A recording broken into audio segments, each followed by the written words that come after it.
Minister, when did EU leaders lose their humanity? At what precise moment?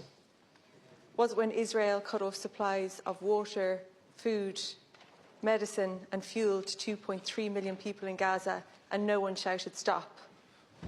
Was it when more than 5,000 children were slaughtered and no one shouted stop?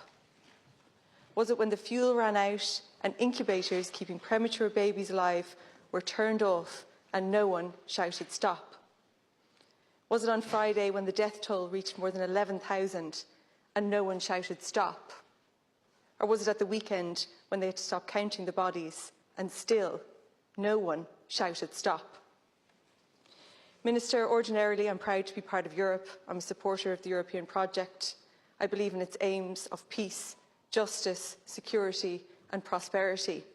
I also believe in its values. Those values are human dignity, freedom, democracy, equality, the rule of law and human rights. European leaders claim to believe in these values and are tasked with prioritising and protecting them. They travel the world to autocratic and authoritarian regimes and urge them to adopt those very values. But their response to Gaza has highlighted the hypocrisy of their moralising. Today, those values feel like a slogan, a marketing blurb. Doesn't seem like they mean anything or have any power. How else can we explain the EU's despicable response to the slaughter in Gaza? More than 5 weeks of carnage and still no unified call for a ceasefire. As recently as Sunday, the EU's High Representative for Foreign Affairs released a statement which could only call for a humanitarian pause of slaughter and contained no criticism of Israel for its savagery.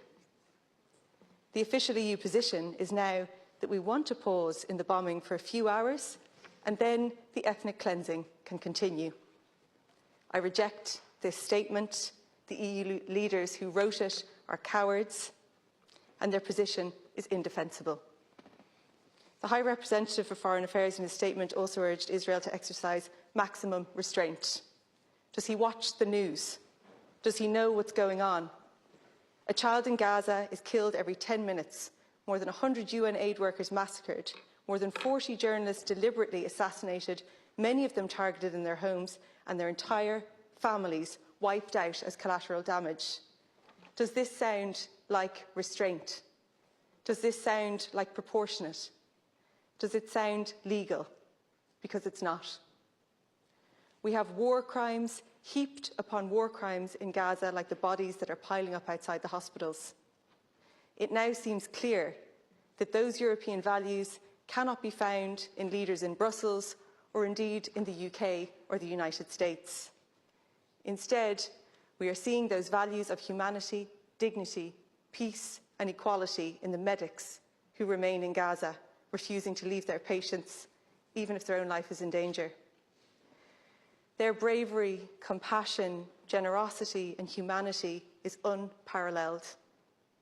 By Monday, at least 160 medical workers had been killed in nearly 140 Israeli attacks on healthcare facilities in Gaza.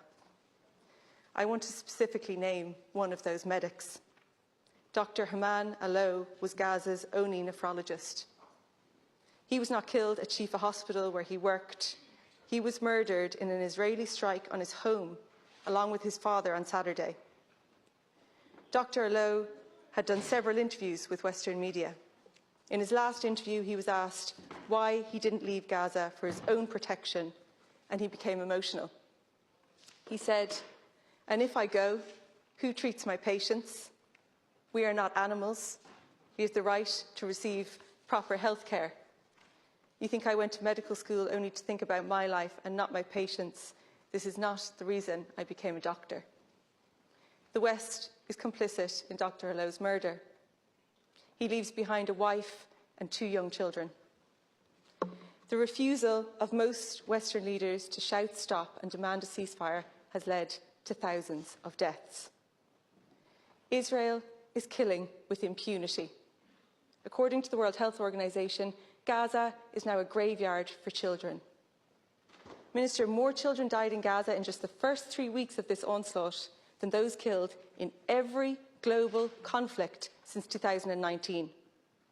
Every day, 180 women in Gaza give birth, 15% of whom will experience complications and need medical care that is currently unavailable. According to UNICEF, 1 million children don't have access to enough clean water. The lack of basic medical supplies means that medics are performing amputations on children without anaesthetic. Think about that. A child having a foot amputated without anaesthetic, while just 20 kilometres away in Ashkelon, people visit beachfront cafes and attend nightclubs. It's actually difficult to comprehend. Minister, I recognise that the Irish Government has done more than most in the EU to advocate for a ceasefire, but that's just evidence of how low the bar is. Words of condemnation are not enough. We need action. There must be consequences for the crimes perpetrated by Israel on a captive civilian population in Gaza. This cannot be allowed to go on. The trade deal between the EU and Israel has a human rights clause, which means that respect for human rights is supposed to form the bedrock of the deal. The Social Democrats aren't the only one who believe this clause should be triggered and the trade deal should be suspended.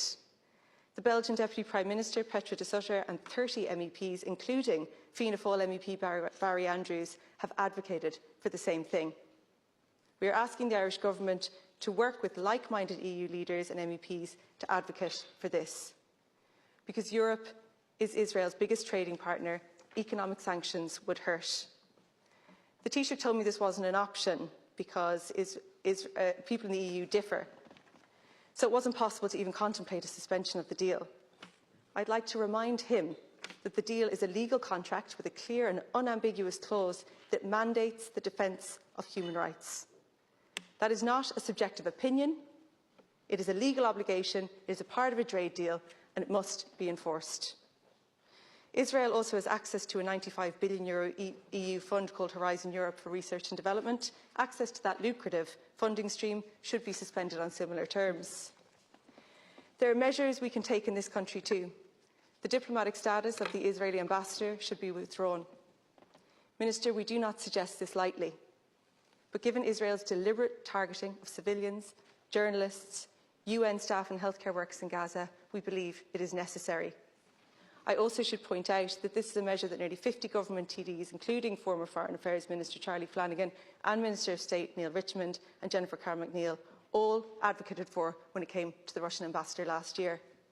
At the time, Fianna Fáil TD Jim O'Callaghan stated, "We are a state that has a proud record of standing up to aggression and standing up for justice.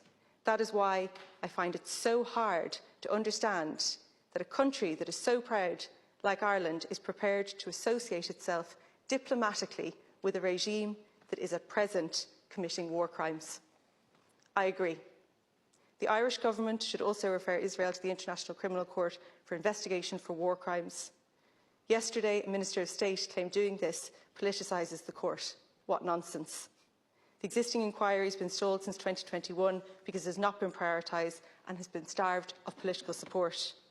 Contrast that with the political muscle that was flexed last year when Ireland joined with 42 other states to make a referral to the courts about Russia's illegal war in Ukraine. ActionAid have urged the government to make a referral to show the prosecutor that there is support behind his work. We must also enact the Occupied Territories Bill and the Illegal Israeli Settlement Bill as a matter of urgency. The Irish people are repulsed at the slaughter in Gaza and they want us to do whatever we can nationally and internationally to end it. However, this government has decided to amend the motion and replace the diplomatic and economic sanctions we've proposed with platitudes and zero actions. Ireland has long been proud of our reputation as a voice for peace on the international stage, as a country who values human rights and international law and advocates for nations and people who face oppression. Ireland hasn't been found wanting when it comes to words of support for the Palestinian people, but in the face of an impending genocide, Minister, words are not enough. We must take action now before it is too late.